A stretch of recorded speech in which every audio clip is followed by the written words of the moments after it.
Un jour, un gorille s'est introduit dans le jardin des voisins. Il voulait simplement jouer joyeusement avec une fillette. Mais celle-ci, effrayée par l'apparition soudaine de César, alertée par les cris, son père a accouru, brandissant un bâton pour chasser le gorille.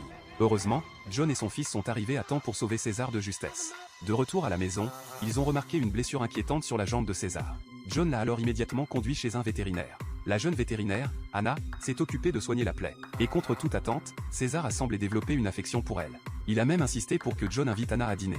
Grâce au petit coup de pouce de César, John a fini par se rapprocher d'Anna, qui, en voyant la petite pièce dans laquelle vivait César, lui a conseillé de l'emmener régulièrement se promener en forêt. Dès sa première escapade dans la nature, César est tombé amoureux de cette liberté sauvage. Peu importe le temps pluie ou vent, il se rendait inlassablement dans la forêt au jour convenu. Il grimpait au sommet des plus hauts séquoias, d'où il contemplait les lumières de la ville au loin. 5 années ont passé ainsi, et César est devenu un gorille adulte. En observant John et Anna vivre leur romance sous ses yeux, un sentiment de rébellion a commencé à naître en lui. Le déclic est survenu lorsqu'il a aperçu un chien tenu en laisse, comme lui. Son enfance heureuse semblait soudain prendre fin. Il a commencé à se demander s'il n'était, au fond, qu'un simple animal de compagnie élevé par John.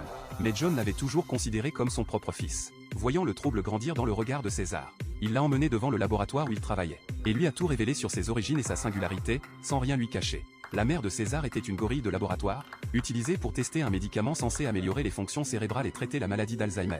Ce traitement avait transmis ses effets au fœtus qu'elle portait, ce qui expliquait l'intelligence exceptionnelle de César dès sa naissance. Chez César, l'effet du médicament s'était déployé bien au-delà des attentes. Mais chez le père de John, Jacques, atteint d'Alzheimer, le traitement avait rapidement perdu son efficacité, car son système immunitaire avait développé une résistance au virus. Un jour, Jacques, désorienté par la progression de sa maladie, a quitté la maison sans prévenir. En voyant une voiture restée ouverte au bord de la route, il est monté dedans, et, sans le vouloir, a embouti les véhicules stationnés à l'avant et à l'arrière. Un voisin, découvrant que Jacques conduisait sa voiture, s'est précipité vers lui, furieux, et s'est mis à le bousculer sans ménagement.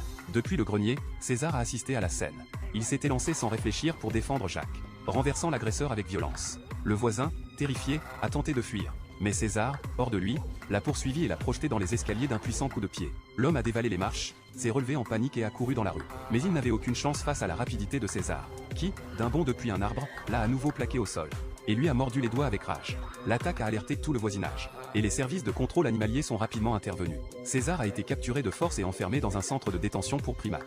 John, déchiré, n'avait pourtant pas le choix. La loi imposait de séparer César après une agression sur un humain. Pour la première fois, John s'est senti impuissant.